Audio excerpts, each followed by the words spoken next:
दोस्तों, डायनासोर हमारे लिए एक ऐसी कल्पना है जिसके बारे में हम चाहे कितना भी जान लें बहुत कम लगता है। और इस कल्पना को और ज्यादा हवा लगी 11 जून 1993 में, क्योंकि हमारी कल्पना को तूल देने वाले थे स्टीवन स्पिलबर्ग। इन्होंने हमारे सामने एक ऐसी फिल्म पेश की जिन्होंने हमारी कल्पना को और ज्यादा बढ़ावा दिया। शायद यही वजह थी कि वो फिल्म सुपर डुपर हिट हो गई। जी हाँ दोस्तों, आपने बिल्कुल सही समझा, फिल्म थी जुरासिक पार्क। डायनासोर को अपनी आंखों के सामने देख पाना एक ऐसा नजारा था शायद जिससे मन ही मन सब लोग देखना चाहते थे। और इसी वजह से इस मूवी ने बॉक्स ऑफिस पर $1 बिलियन कमाने वाली फिल्मों के इतिहास में सबसे पुरानी मूवी बन गई। इस मूवी ने डायनासोर के अलग अलग फेज को दिखाया। फिल्म तो बहुत अच्छी थी, लेकिन इस मूवी ने हमारे और वैज्ञानिकों के लिए एक सवाल खड़ा कर दिया। और सवाल ये, क्या जुरासिक पार्क कभी रियल लाइफ में हो सकता है? डायनासोर जिन्हें हम इंसान के लिए खतरा माना जाता है, क्या कभी उन्हें हम रियल लाइफ में देख पाएंगे? क्या उनको पृथ्वी पर दोबारा जीवित किया जा सकता है? अब अगर इस सवाल का जवाब नहीं है तब तो ठीक है, पर अगर इस सवाल का जवाब हाँ है तो फिर से सवाल बनता है कि इसका असर हम इंसानों पर क्या पड़ेगा। आज की वीडियो में हम यही जानेंगे कि आने वाले कुछ समय में हम सच में अपने आसपास डायनासोर को घूमता हुआ देख पाएंगे। आगे ये वीडियो बहुत ही ज्यादा मजेदार होने वाली है, इसलिए वीडियो को एक सेकंड के लिए भी मिस ना करें। और वीडियो पसंद आए तो वीडियो को भी लाइक कर दें। चलिए बिना देर के वीडियो स्टार्ट करते हैं। अब ये डायनासोर पृथ्वी पर वापस आ पाएंगे या नहीं, इसको जानने से पहले ये जानना जरूरी है कि आखिर इन सब की शुरुआत कहाँ से हुई। दोस्तों, अभी से लगभग 3 बिलियन साल पहले हम सभी जानते हैं कि लाइफ की स्टार्टिंग हुई। हम सभी इस बात से वाकिफ है कि उस वक्त जिंदगी सिर्फ एक कोशिकीय थी। धीरे धीरे जैसे जैसे वक्त बदला वैसे ही सेल्स भी आगे बढ़े और विकसित हुए, और आगे जाकर बहुत सारे जानवरों में विकसित हुए। ऐसे ही करते करते जब वक्त के साथ जानवरों का साइज बढ़ता गया, तब 243 मिलियन साल पहले धरती पर प्रकट हुए हिस्ट्री के सबसे पहले डायनासोर। शुरुआत में जब डायनासोर ने पृथ्वी पर जन्म लिया था तब उनकी हाइट मात्र 3 फीट हुआ करती थी। भले ही हाइट इतनी कम रही हो, लेकिन डायनासोर ने अपना दबदबा ऐसा बनाया कि उन्होंने पूरी धरती पर राज किया। धीरे धीरे इस समय अपनी रफ्तार पकड़ता गया और 100 मिलियन सालों में धरती पर अलग अलग डायनासोर की प्रजातियों ने जन्म लिया। ये बात हम सभी ने फिल्मों में देखी है कि इन डायनासोर ने धरती पर जो कोहराम मचाया है, इसके साथ ही ना तो इन्होंने आसमान को छोड़ा ना पानी को। हर जगह डटकर अपने दुश्मनों का सामना किया। यही असली वजह थी कि इनसे उलझने की कोशिश कोई नहीं करता। उस वक्त नेचर में बिल्कुल बैलेंस बना हुआ था। उस वक्त में ना तो पौधे की कमी थी ना ही शिकार की। इस वजह से किसी भी जानवर को कभी कोई कमी नहीं हुई। आपने सुना होगा, तूफान आने से पहले हमेशा शांति होती है, और शायद यही शांति उस वक्त भी चल रही थी। उस वक्त ना तो ये डायनासोर जानते थे ना तो बेजुबान पक्षी कि आखिर उनके साथ होने वाला क्या है। इसलिए आज से लगभग 65 साल पहले अंतरिक्ष में एक सितारा पृथ्वी की सतह पर पहुंचा। आप यकीन नहीं करेंगे दोस्तों, इस सितारे की चमक इतनी ज्यादा थी कि जिस भी डायनासोर ने अपनी नजर उस पर डाली वो अंधा हो गया। अब तक भी ये जानवर कुछ समझ नहीं पाए, पर तबाही तब मची दोस्तों जब ये सितारा धरती की सतह से टकराया, जिसके बाद धरती पर हर जगह सिर्फ और सिर्फ तबाही का मंजर था। इस टकराव की वजह से पृथ्वी का तापमान इतना ज्यादा बढ़ गया कि जो इसके चपेट में आया वो जलकर राख हो गया।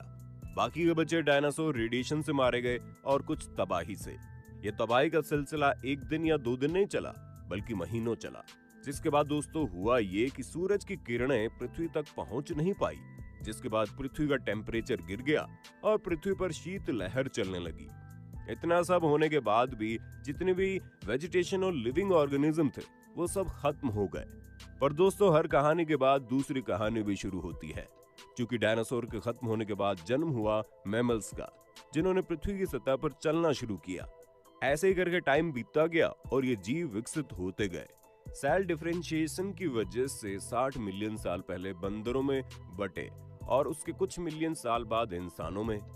बाकी आगे की कहानी से लगभग हम सभी वाकिफ है, जिसमें हम इंसानों ने बहुत कुछ सीखा, कई बार गलती की, उसको सुधारा और फिर आगे बढ़ गए। हमने अपने दिमाग का यूज किया, लड़ाई की, त्योहार मनाए, इन्वेंशन किए और तो और बहुत हलचल भी मचाई। और इन्हीं सब वजह से आज हम वो हैं जो हम जीते हैं।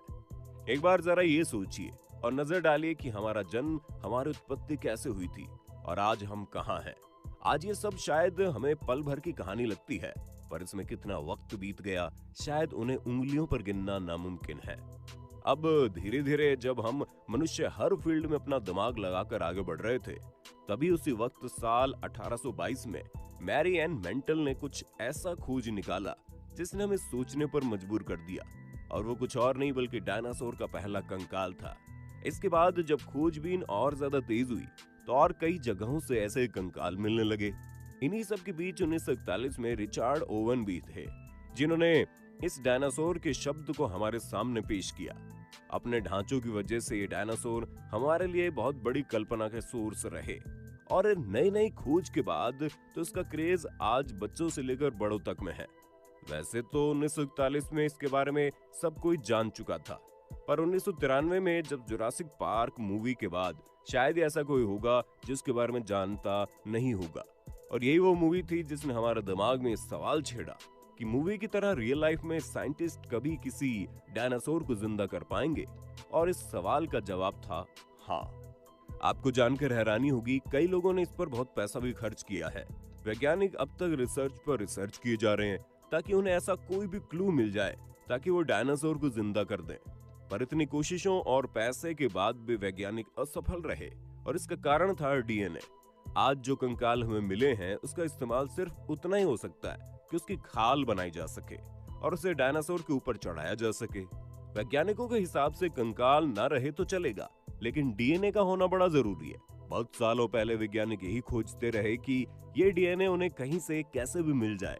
बहुत सारे वैज्ञानिकों ने फेक डीएनए बनाने की कोशिश भी की, पर ये हलवा तो है नहीं दोस्तों हम वैज्ञानिकों पर सवाल नहीं उठा रहे, पर जिस जीव को हमने देखा भी नहीं उनके डीएनए बनाना बिल्कुल भी आसान नहीं है।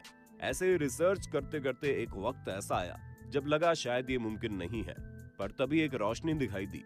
22 दिसंबर 2021 के दिन इतिहासकारों ने यह ऐलान किया कि उन्हें चीन के खुंजाओ प्रांत के पास डायनासोर का एम्ब्रियो मिला है। यह एम्ब्रियो ऐसा था जो लगभग 6.6 करोड़ साल पुराना होते हुए भी बहुत ज्यादा सुरक्षित है। साइंटिस्ट के हिसाब से किसी डायनासोर का बच्चा है जो उस वक्त निकलने की तैयारी में था। कभी प्राकृतिक आपदाएं आ गई होंगी जिस वजह से बच्चा कभी अंडे से बाहर नहीं निकल पाया, और यही वजह है कि ये बहुत ही ज्यादा सुरक्षित है। अब जैसे एम्ब्रियो वैज्ञानिकों के हाथ लगा वो इसकी जांच पड़ताल में जुट गए।